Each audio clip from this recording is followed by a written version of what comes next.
तो कहानी की शुरुआत कहानी के मेन कैरेक्टर मैक्स से होती है, जो अभी अभी जेल से निकला था।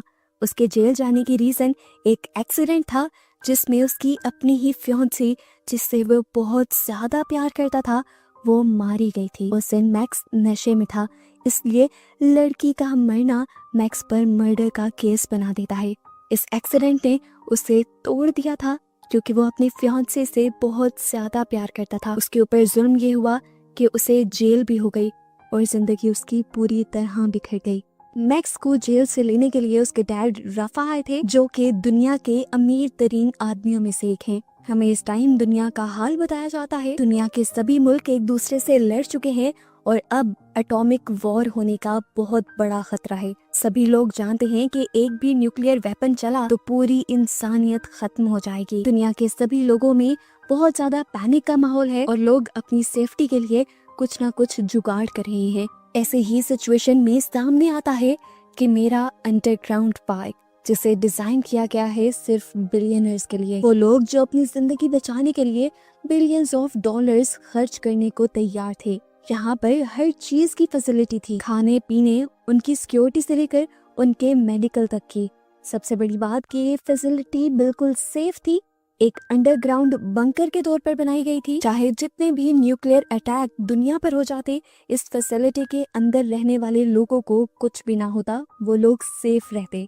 लेकिन जैसे हर चीज के फायदे होते हैं, वहीं उन चीजों के नुकसान भी होते हैं। इस फैसिलिटी का एक नुकसान बस ये था कि इसके अंदर आजादी नहीं थी। यहाँ हर चीज मिनर्वा के अकॉर्डिंग होती थी, जो इस फैसिलिटी की मालिक है। यहाँ पर रहने वाले लोगों की हेल्थ और उनकी छोटी से छोटी मूवमेंट भी ट्रैक की जाती थी, यानी यहाँ पर उनकी प्राइवेसी या उनकी पर्सनल लाइफ सेफ नहीं थी। हम इस टाइम पहले मिनर्वा की स्पीच देखते हैं, जो कि मेरा में आए सभी लोगों को ये यकीन दिलवाती है कि दुनिया में चाहे जितनी भी तबाही क्यों ना हो जाए, कि मेरा बंकर के अंदर ये सब लोग सेफ हैं। उसके बोलने का और उसके स्पीच करने का अंदाज ऐसा था कि कुछ देर के लिए बड़े से बड़े बिलियनर्स उसके सामने खामोश हो गए, यहाँ तक कि उसकी बात मानने भी लगे, जैसे उसके पास कोई मैनिपुलेटिंग पावर हो, यानी इंसानों के दिमाग से खेलने की कोई पावर हो। हमें दिखाया जाता है कि मैक्स और उसकी फैमिली भी इसी बंकर में रहने के लिए आए थे और पता चलता है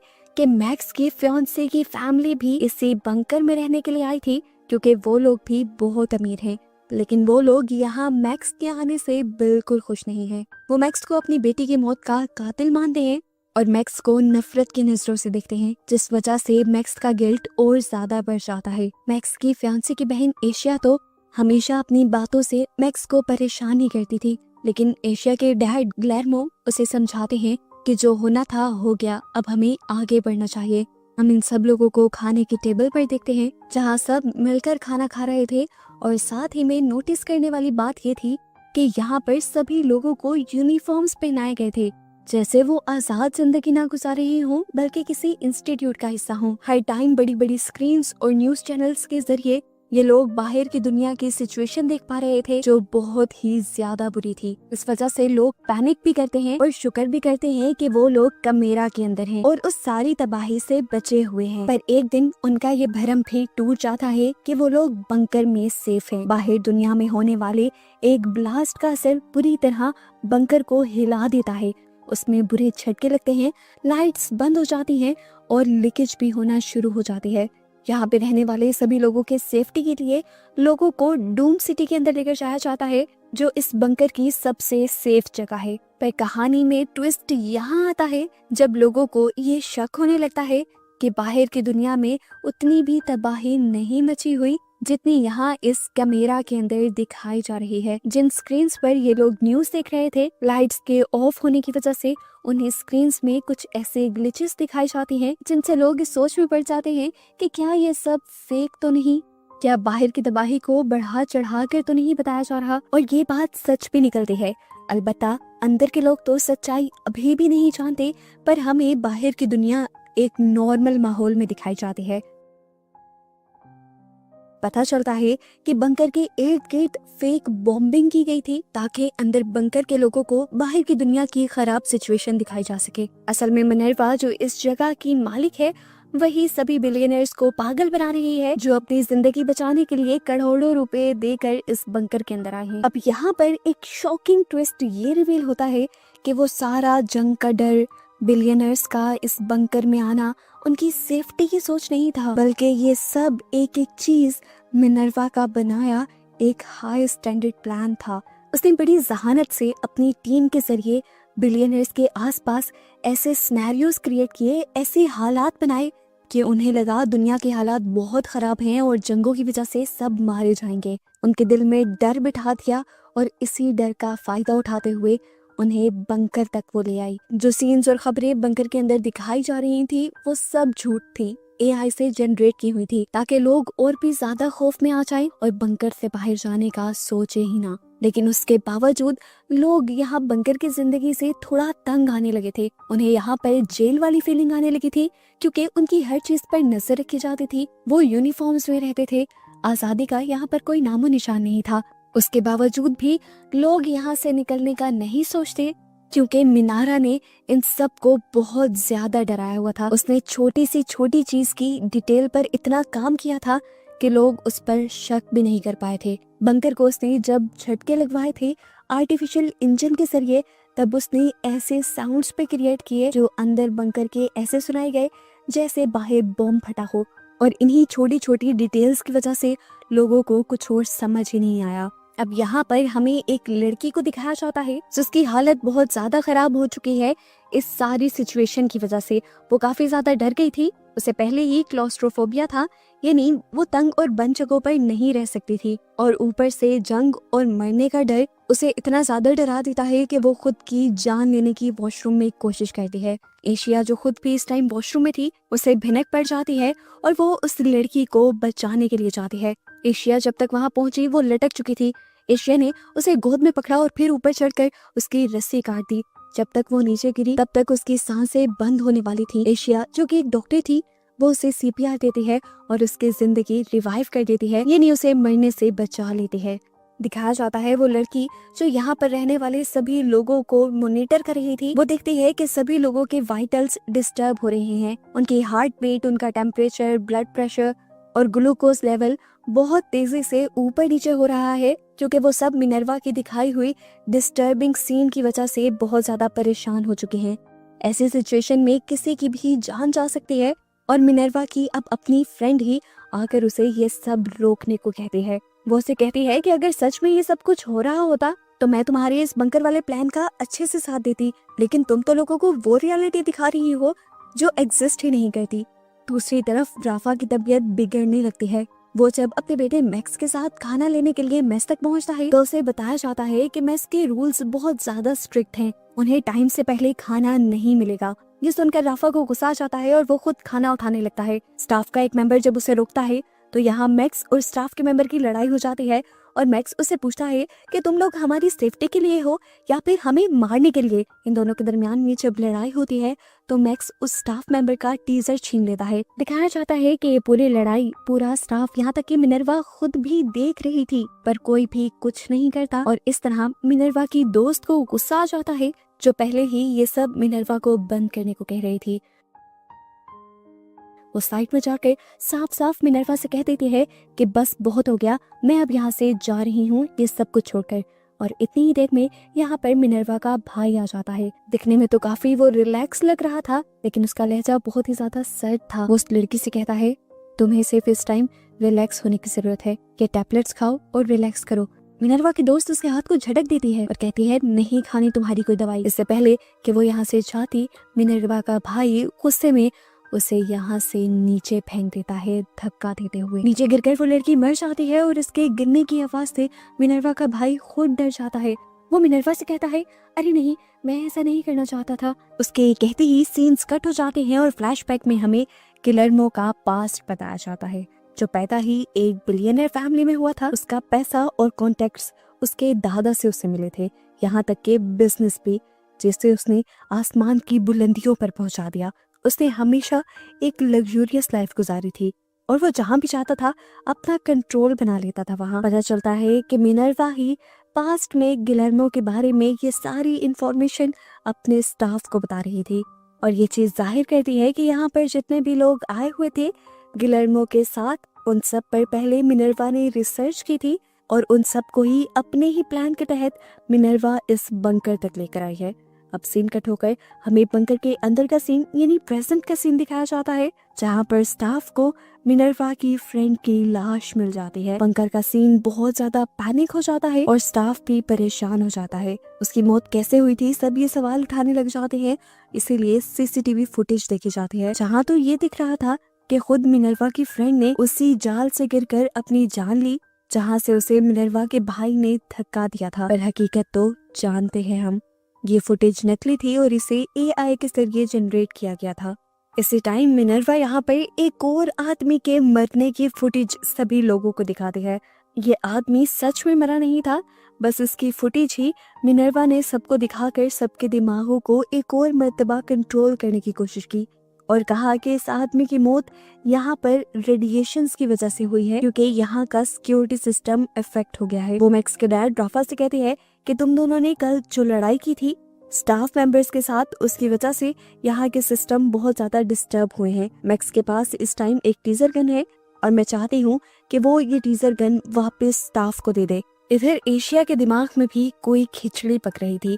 कोई नहीं जानता था वो क्या सोच रही है, लेकिन वो यहाँ के एक स्टाफ मेंबर से जाकर कहती है कि मेरी बहन का ब्रेसलेट जो मेरे लिए बहुत ज्यादा कीमती था वो मेरे से सिंक में गिर गया है और मुझे वो वापस चाहिए।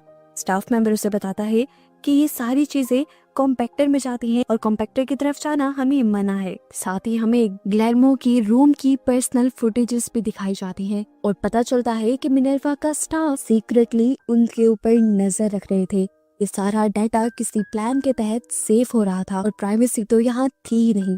सीन्स दोबारा फ्लैशबैक में जाते हैं जब मिनर्वा इस बंकर को बनाने का प्लान कर रही है। उसका स्टाफ जब उससे सवाल करता है कि हम इतनी बड़ी बड़ी पर्सनालिटीज को अपने बंकर के अंदर लेकर जाएंगे तो सब लोगों को शक नहीं हो जाएगा, तो मिनर्वा कहती है किसी को शक नहीं होगा। वो बंकर में बुलाने से पहले सभी बिलियनर्स को अपनी बातों में लगाकर उनसे कुछ वीडियोस बनवाती है, जिसमें वो सब लोग बताते हैं कि वो लोग वेकेशंस पर जा रहे हैं और जो लोग उसके लिए वीडियो नहीं बनाते उनके लिए वो एडवांस एआई सिस्टम का इस्तेमाल करती है और बाहर की दुनिया में किसी और की मूवमेंट्स को उसी एडवांस एआई के जरिए उन लोगों से रिप्लेस कर देती है ताकि किसी को भी उन लोगों के गायब होने पर शक ना हो।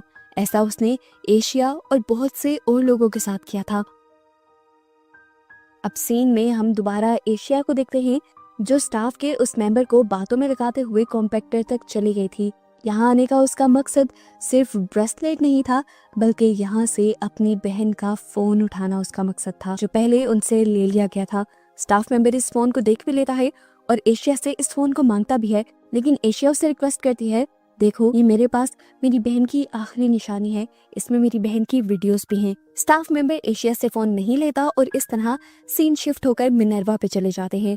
वो अभी भी सभी लोगों पर नजर रखे हुए थी और वो अपने एक स्टाफ मेंबर से कहती है कि जाकर मैक्स से वो टीजर ले आओ जो उसने अभी तक वापस नहीं किया था। स्टाफ मेंबर जब मैक्स के पास जाता है और टीजर मांगता है तो पहले तो मैक्स अपने पास टीजर होने से इनकार कर देता है। तो स्टाफ मेंबर उससे कहता है ठीक है मैं तुम्हारी तलाशी लूंगा, अगर तुम्हारे पास वो ना हुआ तो फिर तुम्हें बेसमेंट में बंद कर दिया जाएगा। मैक्स अब हंसते हुए अपनी जेब से टीजर निकालता है और उसे चिढ़ाते हुए कहता है हाँ है मेरे पास टीजर, ले सकते हो तो लेके दिखा दो, मैं तुम्हें ये नहीं दूंगा, ये टीजर मेरे ही पास रहेगा और अगर तुम्हें ज्यादा प्रॉब्लम हो रही है तो जाकर मिनर्वा को बताओ। अब इस टीजर को लेने के लिए इन दोनों के दरमियान में लड़ाई हो जाती है। स्टाफ मेंबर काफी कोशिश करता है उससे ये टीजर लेने की, पर मैक्स एक जोरदार पंच उसके नाक पे मारता है और उसका नाक तोड़ देता है, जिसकी वजह से वो स्टाफ मेंबर वहीं पे बेहोश हो जाता है। अब क्योंकि उस स्टाफ मेंबर की हालत काफी बुरी हो गई थी तो उसे फौरन स्ट्रेचर पर लटाकर इमरजेंसी में लेके जाया जाता है और इतनी ही देर में यहाँ पर एशिया भी आ जाती है। वो मैक्स के बाजू को देखती है जहाँ पर खून लगा हुआ था, उसका बाजू टूट चुका था। वो मैक्स से कहती है कि तुम्हें फौरन फर्स्ट एड की जरूरत है, लेकिन इतनी ही देर में यहाँ पर एक और स्टाफ मेंबर आ जाता है जो एशिया से कहता है कि उन्हें अर्जेंटली एशिया की जरूरत है क्योंकि एशिया एक डॉक्टर थी। एशिया को असल में उसी स्टाफ मेंबर के इलाज के लिए बुलाया गया था जिसे मैक्स ने मारा था।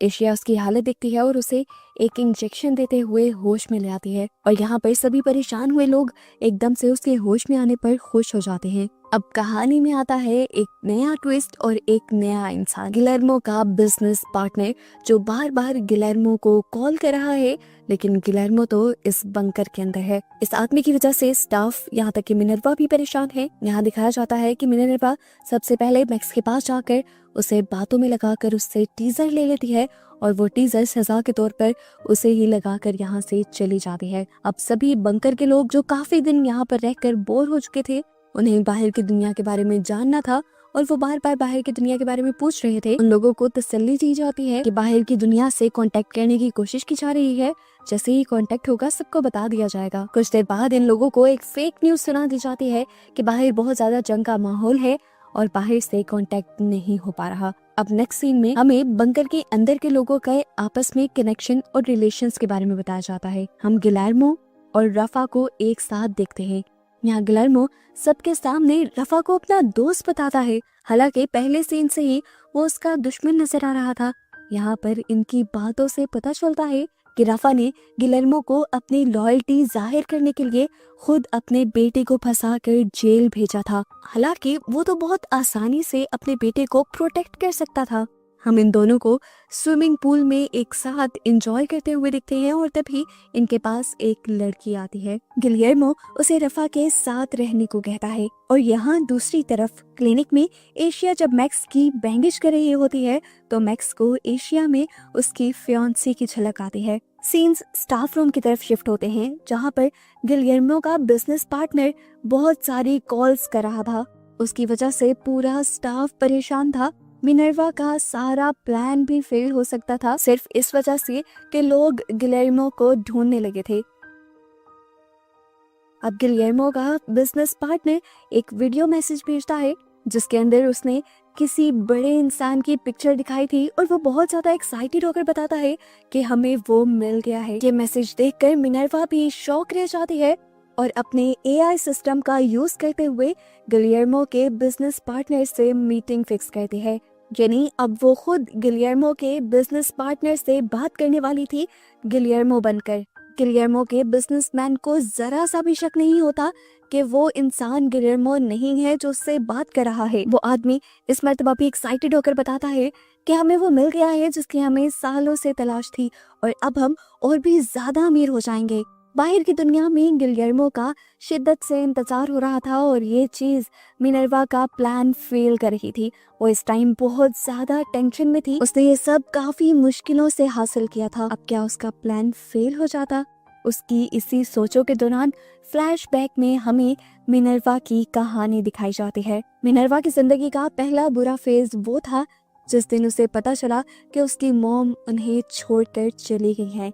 वो इस टाइम अपने भाई के साथ अकेली रह गई थी और इसीलिए सोशल सर्विसेज वाले आकर उसे ले जाते हैं और चर्च में छोड़ देते हैं उसके भाई के साथ। चर्च के ऑर्फनेज होम में अब ये लोग अपनी जिंदगी गुजारने लगे थे। उन सब मुश्किलों के बावजूद मिनर्वा और उसका भाई बहुत मेहनत करते हैं और आखिर अपनी स्टडीज कंप्लीट कर लेते हैं और स्कॉलरशिप भी ले लेते हैं। मिनर्वा एक सिविल इंजीनियर बनी थी। उसे स्ट्रक्चर्स बनाने का बहुत ज्यादा शौक था। आम लोगों से मिनर्वा कहीं ज्यादा ज़हीन थी। ऐसे ही एक दिन उसके जहन में बंकर्स के स्ट्रक्चर्स बनाने का आइडिया आता है। आइडिया उसका बहुत जबरदस्त था, लेकिन इसमें इन्वेस्ट करने वाला कोई भी नहीं था। इन्हीं दिनों वो काफी बिलियनर्स से मिलती है और रियलाइज करती है कि उनकी दुनिया आम लोगों की दुनिया से बिल्कुल अलग है। मिनर्वा चाहे जितनी भी मेहनत कर ले, वो बिलियनर्स जैसी लाइफ नहीं गुजार सकती।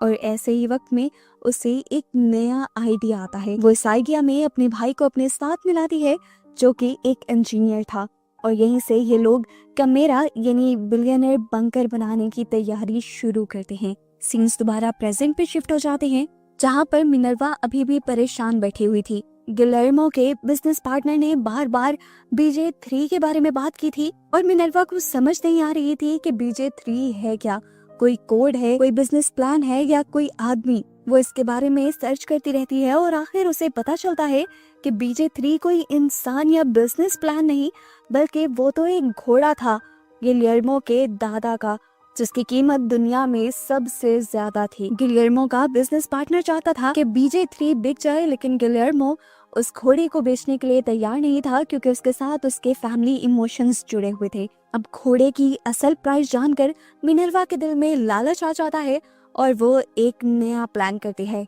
एआई के जरिए वो गिलियर्मो के बिजनेस पार्टनर के साथ दोबारा कॉल करती है, गिलियर्मो बनकर। उसका कॉन्फिडेंस, उसकी आवाज और ये एडवांस एआई बिल्कुल बिजनेस पार्टनर को शक नहीं होने देते कि जो उससे बात कर रहा है वो गिलियर्मो नहीं है। और यहाँ गिलियर्मो की जगह मिनर्वा उस घोड़े को बेचने का ऑर्डर दे देती है। अब मसला एक और था। BJ3 को बेचने के लिए उसके डॉक्यूमेंट्स चाहिए थे, जो डॉक्यूमेंट्स थे गिलियर्मो के सेफ में। अब सेफ का पासवर्ड तो इनको पता ही नहीं था। अब कोई भी अपनी पर्सनल सेफ का पासवर्ड तो नहीं बताता मिनर्वा को, इसीलिए यहाँ नया प्लान बनाना पड़ता है। वो गिलियर्मो को दोबारा स्टडी करती है और उसकी कमजोरी देखती है। गिलियर्मो अपने दादा और उनकी यादों के साथ बहुत ज्यादा अटैच था। वो अपनी फैमिली को लेकर बहुत ज्यादा सेंसिटिव था और बस यही था उसका वीक पॉइंट। मिनर्वा इसी का इस्तेमाल करती है और एक लड़की को भेजती है गिलियर्मो के पास। वो लड़की गिलियर्मो से बातों ही बातों में उसके पास्ट के बारे में पूछने लग जाती है और उसके दादा का जिक्र छेड़ देती है। ऐसे ही बातें करते करते BJ3 की भी बातें होने लग जाती हैं। वो लड़की अपनी मासूमियत और दोस्ती में ही गिलियर्मो को यहाँ तक ले आती है कि गिलियर्मो उसे सेफ का पासवर्ड तक बता दे। अब सीन कट होकर हमें मैक्स को दिखाया जाता है। मैक्स बंकर की जिंदगी से तंग आ चुका था, बोर हो चुका था। वो जब गाने सुन रहा होता है फुटबॉल कोर्ट के अंदर, तो तभी उसे जमीन पे गिरी हुई कोई चीज दिखाई देती है। ये एक माइक था जिससे मिनर्वा यहाँ के लोगों की बातें सुन सकती थी। वो इस माइक को उठा लेता है और फिर ऊपर की तरफ नोटिस करता है कि यहाँ पर कैमरास भी लगे हुए थे। उसे फौरन पता चल गया कि यहाँ पर रहने वाले सभी लोगों के ऊपर हर सेकंड नजर रखी जा रही है और उनकी प्राइवेट लाइफ बिल्कुल खत्म हो चुकी है। मिनर्वा के भी लोग उसे देख लेते हैं और उन्हें भी पता चल जाता है कि कहीं ना कहीं मैक्स को उनकी हकीकत पता चल गई है। अभी मैक्स इस माइक को देखकर इसके बारे में सोच ही रहा था कि फौरन एक स्टाफ मेंबर उसके पास आता है और उससे ये माइक ले लेता है। और उनके इस एक्शन से मैक्स का शक हकीकत में बदलने लगता है कि यहाँ पर कुछ तो गड़बड़ है। नेक्स्ट सीन में हमें गिलियर्मो की वाइफ को दिखाया जाता है, जो पूरे बंकर के अंदर गिलियर्मो को ढूंढ रही थी, जबकि गिलियर्मो और रफा तो पार्टी करने में बिजी थे। इतनी देर में इसी क्लब के अंदर मैक्स आ जाता है और मैक्स को देखकर गिलियर्मो को गुस्सा आ जाता है, क्योंकि मैक्स की वजह से उसकी बेटी आज उसके साथ नहीं थी। वो यहाँ से निकलता है तो उसकी नई दोस्त भी उसके साथ उसके पीछे आ जाती है उसके रूम तक, और इतनी देर में यहाँ पर गिलियर्मो की वाइफ भी आ जाती है। इन दोनों को देखकर वो कुछ रिएक्ट नहीं करती और यहाँ से चली जाती है, लेकिन उसके फेस से साफ पता चल रहा था कि वो अंदर ही अंदर टूट चुकी है। इधर अब हम देखते हैं कि गिलियर्मो अपनी दूसरी बेटी एशिया के पास गया था, जो इस टाइम अपनी बहन और मैक्स की वीडियोस देख रही थी। उसने देखा था कि उसकी बहन उसके फियांसे मैक्स के साथ काफी खुश रहती थी। इन वीडियोस को देखकर वो खुश हो ही रही थी कि गिलियर्मो ने उसके हाथ से फोन ले लिया। खुद भी वो वीडियोस देखी और उसका गुस्सा मैक्स के लिए और भी ज्यादा बढ़ गया और उसने जाकर मैक्स को मारना शुरू कर दिया। वो बेदर्दी से मैक्स को मारते हुए कहता है, पहले तुमने मुझसे मेरी बेटी को छीन लिया और अब तुम प्लान कर रहे हो कि मेरे से मेरी वाइफ को भी दूर कर दोगे। ऐसा नहीं होगा। वो जब बेदर्दी से मैक्स को मार रहा था तो किसी ने पीछे से बोतल से उसके सर के ऊपर वार कर दिया। ये मैक्स की मॉम थी, फ्रेडा। फ्रेडा ने गिलियर्मो पर वार तो कर दिया था, लेकिन अब उसे अपने ऊपर ही गुस्सा आ रहा था, क्योंकि गिलियर्मो उसका बहुत अच्छा दोस्त था, वो भी कॉलेज के टाइम से, और फ्रेडा ने आज तक ये दोस्ती निभाई थी। अब सीन कट होकर हमें मिनर्वा के ऑफिस का सीन दिखाया जाता है, जहाँ पर वो अपने प्लान को आगे बढ़ाना चाहती थी। वो अपने स्टाफ से कहती है कि बिलियनर्स तो अब हमारे इस बंकर में आ गए हैं, लेकिन और पैसा कमाने के लिए हमें नई स्ट्रेटेजीज का इस्तेमाल करना होगा। हम रोकन यानी AI टूल को यूज करते हुए गिलियर्मो के बिजनेस पार्टनर से बात करेंगे, उसे इस चीज का एतबार दिलवाएंगे कि गिलियर्मो आगे बढ़ना चाह रहा है, अपने बिजनेस को आगे फैलाना चाह रहा है, और इसी तरह हम उसे एक नई कंपनी बनाने के लिए कन्विंस करेंगे। और ये कंपनी एक ऐसी कंपनी होगी जो फ्यूचरिस्टिक चीजें बनाएगी। मिनर्वा का भाई कहता है कि हमें गिलियर्मो के बिजनेस पार्टनर को ये यकीन दिलवाना है कि अगर उन्होंने अब इन्वेस्ट कर दिया तो फ्यूचर में जाकर उनको बहुत बड़े रिटर्न्स मिलेंगे, यानी बहुत ज्यादा फायदा होगा, और इस तरह उनका स्टेटस भी एकदम से बढ़ जाएगा।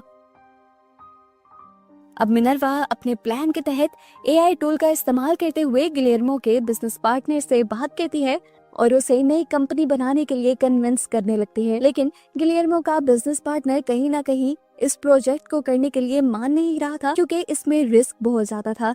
लेकिन मिनर्वा की कन्विंसिंग स्किल्स बहुत ज्यादा थी।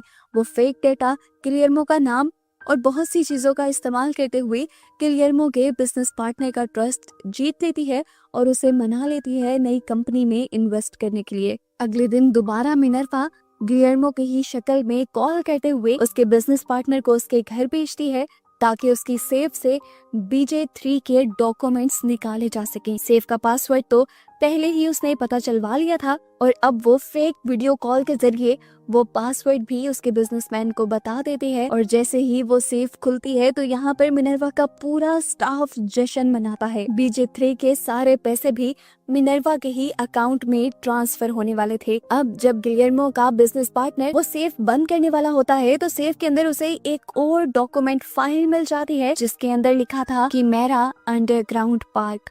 इन डॉक्यूमेंट्स को देखकर उसका बिजनेस पार्टनर थोड़ा सा शॉक रह जाता है, लेकिन उसे कुछ भी नहीं कहता। यहाँ अब सीन कट होकर हमें मैक्स को दिखाया जाता है, जिसे पहले ही शक हो गया था कि ये बंकर कुछ तो गड़बड़ छुपाए हुए है। वो इस बंकर के बारे में इन्वेस्टिगेशन शुरू करने का सोचता है। इसके बाद वो मिनर्वा के ऑफिस आता है, उसे बातों में लगाता है और फिर नीचे से बड़े ही चालाकी से अपने पाँव में लैपटॉप की वायर फंसाते हुए उनका लैपटॉप नीचे गिरा देता है। मिनर्वा जब लैपटॉप ठीक करने के लिए नीचे बैठती है तो वो चुपके से वहां से एक बुक उठाकर चला जाता है। इधर हम गिलियर्मो के साथ फ्रेडा को देखते हैं और फ्रेडा उससे कहते हैं कि मुझे लगता है कि अब वक्त आ गया है कि हम दुनिया को बता दें कि हम एक साथ हैं। जबकि दूसरी तरफ गिलियर्मो की असली वाइफ की बहुत ज्यादा तबीयत खराब हो रही थी। उसे क्लिनिक में एडमिट कर दिया जाता है और फौरन ही मिनर्वा एशिया को लेने के लिए आती है। उसे बताया जाता है कि उसकी मॉम की तबीयत बहुत ज्यादा खराब है। वो भी भागते हुए जब क्लिनिक में आती है तो उसे AI सिस्टम के जरिए पता चलता है कि उसकी मॉम के दोनों लंग्स खराब हो चुके हैं। उनके पास इतनी मशीनरी भी नहीं थी कि लंग्स का ट्रांसप्लांट किया जाए और ऐसे अब उसके पास सिर्फ 72 घंटे बचे थे जीने के लिए। गिलियर्मो जब अपनी वाइफ से मिलने के लिए आता है तो आखिरी मर्तबा उसकी वाइफ उससे मिलने से भी मना कर देती है, जिसके बाद गिलियर्मो मैक्स के पास जाता है, उससे माफी मांगता है अपने किए की, क्योंकि वो हमेशा मैक्स के साथ काफी रूड रहा था। इसी दौरान अब एशिया की मॉम का पता करने के बहाने से मैक्स एशिया के पास आता है। वो पहले पूरे कमरे को देखता है और फिर ऐसी डायरेक्शन में खड़ा होता है कि कोई भी कैमरा उसे ना देख रहा हो। फिर वो अपनी पॉकेट से कार्ड्स निकालते हुए एशिया को बताता है कि यहाँ पर हमें सुना जा रहा है हमारे हाथ में पहने ब्रेसलेट के जरिए। कैमरास 24/7 हम पर नजर रखे हुए हैं और मुझे लग रहा है कि ये बंकर कोई फ्रॉड है और बाहर कोई जंग नहीं लगी हुई। इन कार्ड्स पे उसने लिखा हुआ था कि तुम मेरा साथ दो, मेरे पास एक प्लान है, मैं यहाँ से बाहर निकलूंगा और अगर सब कुछ ठीक हुआ तो सबको भी यहाँ से बाहर निकालूंगा। दूसरी तरफ हम देखते हैं कि मिनर्वा के स्टाफ को भी उनके ऐसे खड़े होने पर शक हो गया था और वो बड़ी गौर से उनके ऊपर नजर रखने लगे थे। दूसरी तरफ अब दोबारा हम अस्वाल्डो को देखते हैं, गिलियर्मो के बिजनेस पार्टनर को, जिसे फेक गिलियर्मो ने यानी मिनर्वा ने ही अपनी ही कंपनी परचेज करने के लिए भेजा है। अस्वाल्डो दोबारा गिलियर्मो से बात करता है और कहता है कि ये नई कंपनी मुझे फेक लग रही है और इतनी बड़ी इन्वेस्टमेंट यहाँ पर करना मुझे तो लग रहा है कि ये एक बहुत बड़ी बेवकूफी होगी। उसके बात सुनते हुए 1 मिनट के लिए तो मिनर्वा पैनिक हो जाती है और इस तरह ओस्वाल्डो को लगता भी है कि ये फेक गिलियर्मो है, लेकिन फिर वो बहुत ही कॉन्फिडेंटली सारी सिचुएशन संभालती है और ओस्वाल्डो को ये यकीन दिलवा देती है कि ये कंपनी फेक नहीं है। अब यहाँ मैक्स रफा के पास आता है और उसे एक प्लान के तहत कहता है कि वो एशिया से दोस्ती करने वाला है। ये सुनकर रफा हैरान हो जाता है और उसे अपने पास बिठाता है एक सीक्रेट बताने के लिए जो काफी अरसे से उसने छुपाया हुआ था। सीन्स फ्लैशबैक में चले जाते हैं और पता चलता है कि जब मैक्स की फियांसी मरी थी तब गाड़ी मैक्स चला रहा था और उस टाइम रफा इन दोनों का पीछा कर रहा था क्योंकि मैक्स जबरदस्ती गाड़ी की चाबियां लेकर गया था। जब तक रफा इन दोनों के पास पहुंचा तो मैक्स की फियांसी मर गई थी, इसीलिए रफा ने वहां से मैक्स को भगा दिया और ये सारा इल्जाम अपने सर ले लिया। लेकिन फिर भी उसके दिल में कहीं ना कहीं गिल्ट था उन सारी चीजों को लेकर, इसीलिए अगले दिन मैक्स की फियांसी के फ्यूनरल पर वो गिलियर्मो को यानी उस लड़की के डैड को सारी बात बता देता है। गिलियर्मो जो उस टाइम अपनी बेटी को खोकर बैठा था वो बहुत ज्यादा गुस्से में था। वो रफा से कहता है कि तुम्हें ये सारी बातें कोर्ट में बतानी होगी, नहीं तो मैं तुम्हारे बेटे को वैसे ही मार दूंगा। ऐसे ना चाहते हुए भी राफा को अपने बेटे के खिलाफ कोर्ट में गवाही देनी पड़ती है। राफा अपने बेटे से कहता है, तुम चाहे इसे प्यार समझो, जिस प्यार में मैंने तुम्हारी जान बचाने की कोशिश की गिलियर्मो की बात मानकर, या फिर अपने लिए धोखा समझो कि मैंने ही तुम्हारे खिलाफ गवाही दी कोर्ट में, लेकिन मुझे बस माफ कर दो। मैक्स ये सब सुनकर इतना ज्यादा गुस्से में था, वो गिलियर्मो के पास जाकर उसे मारना चाहता था क्योंकि गिलियर्मो ने उसे मारने की धमकी दी थी। राफा उसे रोक देता है और कहता है, तुम उसके पास नहीं जाओगे। उस दिन उसने अपनी बेटी को खोया था और इतना गुस्सा करना उसका बनता था। सीन कट हो गए, हमें दिखाया जाता है कि मैक्स की ग्रैंडमा और एशिया की मॉम मिलकर ड्रग्स लेते थे और उस दिन मैक्स की ग्रैंडमा ने ही उन्हें ओवरडोज दे दिया था, जिसकी वजह से उसके लंग्स खराब हुए। इधर अब हमें मैक्स और एशिया को दिखाया जाता है, वो एशिया को अपने रूम में लाकर सबसे पहले यहाँ के लगे एआई सिस्टम को ढक देता है और फिर ऐसे एक्ट करता है कि जैसे वो दोनों रोमांटिक डांस कर रहे हैं, लेकिन दरअसल मैक्स यहाँ से भागने का प्लान बना रहा था। वो बताता है कि मैं यहाँ पर शॉर्ट सर्किट करूंगा, जिसकी वजह से बंकर का सिस्टम और यहाँ का एआई सिस्टम दोनों ही बंद हो जाएंगे। मिनर्वा को शक भी नहीं होगा कि किसी ने यहाँ से भागने की कोशिश की, उसे बस यही लगेगा कि कुछ देर के लिए बंकर का सिस्टम खराब हुआ है। अब एशिया उसके प्लान में शामिल होने के लिए बस सर हिला देती है। दूसरी तरफ ओस्वाल्डो उस कंपनी में पहुंच चुका था जिसे उसने खरीदना था। यहाँ पर उसे कुछ भी ठीक नहीं लगता, तो वो अब गिलियर्मो को कॉल करता है और उसे बताता है कि यहाँ पर सब कुछ मुझे फेक लग रहा है और ये कंपनी भी मुझे बस एक ट्रैप लग रही है और हम लोग यहाँ पर इन्वेस्ट नहीं करेंगे। ये कहते हुए वो यहाँ से चला जाता है। इसी दौरान एशिया और मैक्स भी वॉशरूम्स में छुपकर शॉर्ट सर्किट करने की कोशिश करते हैं और एक वायर काट देते हैं। शॉर्ट सर्किट होने की वजह से पूरा का पूरा सिस्टम बंद हो जाता है और हर स्क्रीन पर बस रोकन लिखा हुआ आ जाता है, यानी वही एआई सिस्टम जिसकी वजह से मिनर्वा सबको मैनिपुलेट कर रही थी। ओस्वाल्डो की वीडियो कॉल भी जो गिलियर्मो के साथ हो रही थी, यानी मिनर्वा के साथ हो रही थी, वो भी उसी एआई सिस्टम की वजह से हो रही थी और उस वीडियो कॉल की जगह भी अब रोकन लिखा हुआ आ जाता है और यहाँ ओस्वाल्डो का शक यकीन में बदल जाता है कि ये सब कुछ फेक है। ओस्वाल्डो अब घबरा कर रोकन के नंबर पर कॉल करता है, लेकिन अब तो उसके नंबर पर भी कॉल नहीं हो रही थी क्योंकि वो तो बंकर के अंदर था और यहाँ पर शॉर्ट सर्किट होने की वजह से मिनर्वा भी इस कॉल को अपने साथ कनेक्ट नहीं करवा पा रही थी। ओस्वाल्डो अब उसे एक वॉइस नोट भेज देता है कि ये जगह मुझे ठीक नहीं लग रही और इसीलिए मैं बिना डील किए यहाँ से जा रहा हूँ। मिनर्वा तो यहाँ पर जैसे पागल हो गई थी, वो गड़बड़ा जाती है और पूरे स्टाफ पर गुस्सा करती है कि जल्द से जल्द ये सिस्टम ऑन होना चाहिए। वो आदमी $800 मिलियन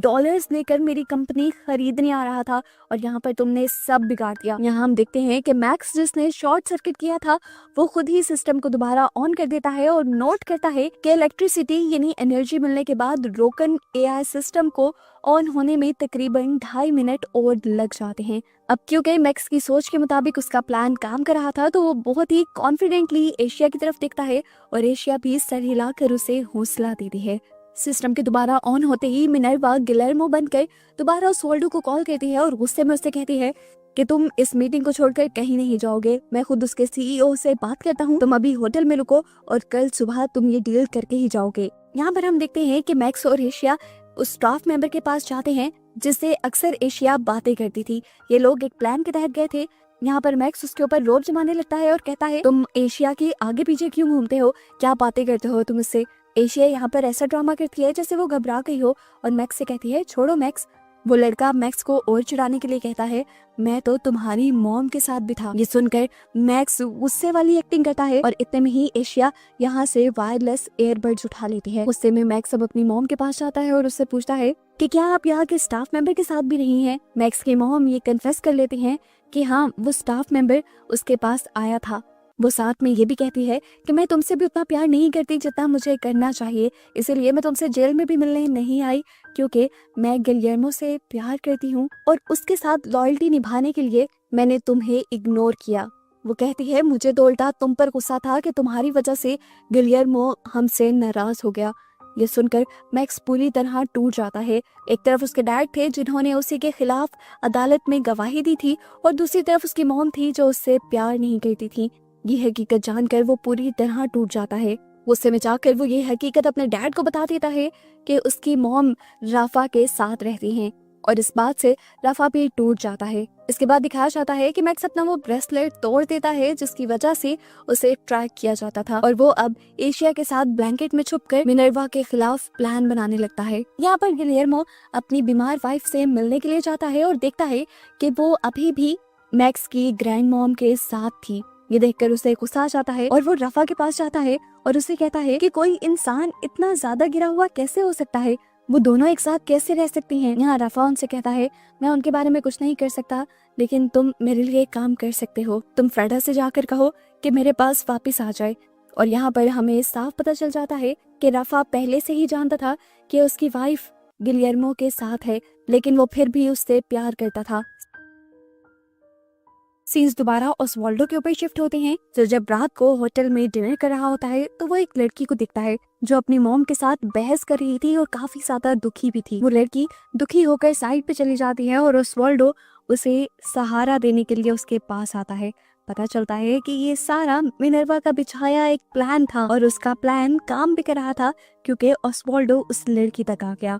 ऐसे ही बातों के दौरान वो लड़की ओस्वाल्डो की ड्रिंक में एक ड्रग मिला देती है और उसे नशे की हालत में बातों में लिखाते हुए उसके रूम में चली जाती है। यहाँ पंकर में दिखाया जाता है कि एशिया स्टाफ मेंबर को बुलाती है क्योंकि उसके वॉशरूम का सिंक काम नहीं कर रहा था, लेकिन ये तो उसका प्लान था।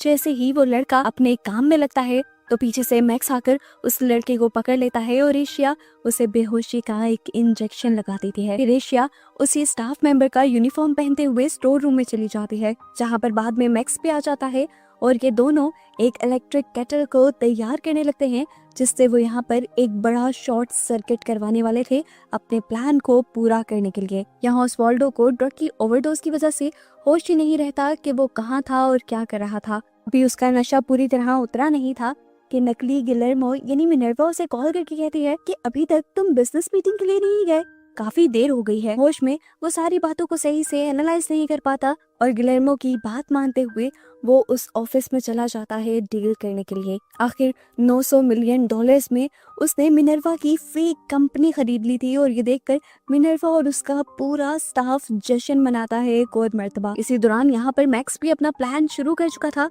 वो सबसे पहले इस पूरे बंकर के एआई सिस्टम को ऑफ करता है और उसके बाद इलेक्ट्रिक केटल के जरिए यहाँ पर एक बहुत बड़ा ब्लास्ट करवाते है, शॉर्ट सर्किट करवाते हुए। यहाँ पर लाइट्स ऑफ हो जाती हैं, सब लोग कंफ्यूज हो जाते हैं कि यहाँ पर हुआ क्या। फिर फायर एक्सटिंग्विशर का यूज करते हुए वो हर जगह धुआं फैलाने लगता है। उसने ये धुआं वहाँ फैलाया था जहाँ पर आग लगी ही नहीं थी और इस तरह लोग कंफ्यूज हो जाते हैं कि आग लगी कहाँ थी। इसी टाइम का फायदा उठाते हुए वो बंकर का सीक्रेट डोर खोल देता है। सारी चीजों को उलट पुलट होता हुआ देखकर मिनर्वा समझ जाती है कि ये सारा प्लान मैक्स का है, क्योंकि पिछले कुछ दिनों से ये लोग मैक्स की ही हरकतों में चेंज देख रहे थे। मिनर्वा ऑर्डर देती है कि मैक्स को मार दिया जाए। एक स्टाफ मेंबर मैक्स को मारने के लिए जब उसके रूम में जाता है तो वहाँ पर उसे एशिया और अपना ही एक स्टाफ मेंबर मिलता है। यहाँ पर वो स्टाफ मेंबर उससे पूछता है कि मैक्स कहाँ है, तो एशिया घबरा कर उसे जवाब देती है मैं नहीं जानती वो कहाँ है। दूसरी तरफ अब हम दोबारा ओस्वाल्डो को प्लेन में देखते हैं। वो जब अपने घर वापस जा रहा होता है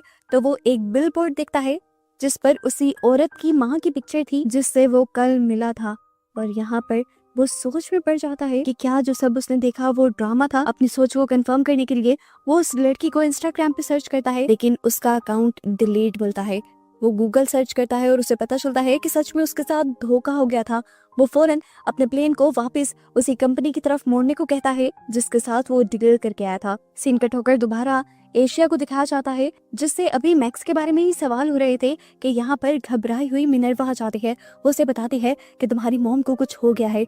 एशिया घबराहट में अपनी मॉम के पास जाती है तो देखती है कि उनकी हालत काफी खराब थी। उसे चेक करने पर पता चलता है कि मैक्स की ग्रैंड मॉम ने उन्हें मॉर्फिन की यानी ड्रग की ओवरडोज दे दी थी। वो अपनी मॉम की जान बचाने के लिए उन्हें सीपीआर देती है, लेकिन कुछ नहीं होता। दूसरी तरफ मिनर्वा अपने पूरे स्टाफ को मैक्स को ढूंढने में लगा देती है। वो हर जगह के कैमरास ऑन कर देती है और सारे कैमरास में खुद नजर रखती है। पूरा स्टाफ मैक्स को ही ढूंढने लग जाता है और हम मैक्स को एक येलो कलर का सूट पहने हुए देखते हैं जो इंसानों को रेडिएशन से बचाता है। असल में वो इस बंकर से निकलने की तैयारी कर रहा था और उसके जहन में था कि अगर बाहर कोई भी न्यूक्लियर वॉर हुई होगी तो वो इस सूट के जरिए रेडिएशन से बच जाएगा। दूसरी तरफ ओस्वाल्डो जब उस कंपनी में वापस पहुंचता है जहां पर उसने डील की थी तो वहाँ पर पहले ही मिनर्वा सब कुछ साफ करवा चुकी थी। ओस्वाल्डो घबरा जाता है और दोबारा गिलर्मो को कॉल करता है। गिलर्मो की जगह मिनर्वा ही कॉल उठाती है और ओस्वाल्डो उस पर भड़क पड़ता है कि तुमने मेरे साथ क्या किया, वो कंपनी फेक थी और हम बहुत बड़े नुकसान में चले गए हैं।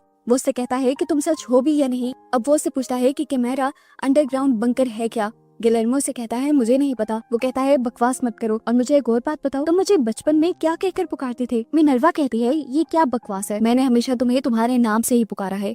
यहाँ पर ओस्वाल्डो कहता है पकड़ा गया ना झूठ, तुम आज भी नशे में मुझे उसी नाम से पुकारते हो जिस नाम से बचपन में पुकारते थे। ये देखकर मिनर्वा फोन काट देती है और दूसरी तरफ हमें दोबारा एशिया को दिखाया जाता है, जिसको पता चलता है कि मॉर्फिन की ओवरडोज के बावजूद उसकी मॉम पूरी रात अल्कोहल का भी इस्तेमाल करती रही थी और अब वो मर चुकी हैं। ये जानने के बावजूद भी वो उसे बचाने की हर मुमकिन कोशिश करती है, लेकिन मरे हुए दोबारा जिंदा नहीं होते। वो अब अपने एयरफोन के जरिए मैक्स से कांटेक्ट करती है। वो मैक्स को कहती है अब बाहर जाने का फायदा नहीं, यहाँ पर तो तबाही शुरू हो गई।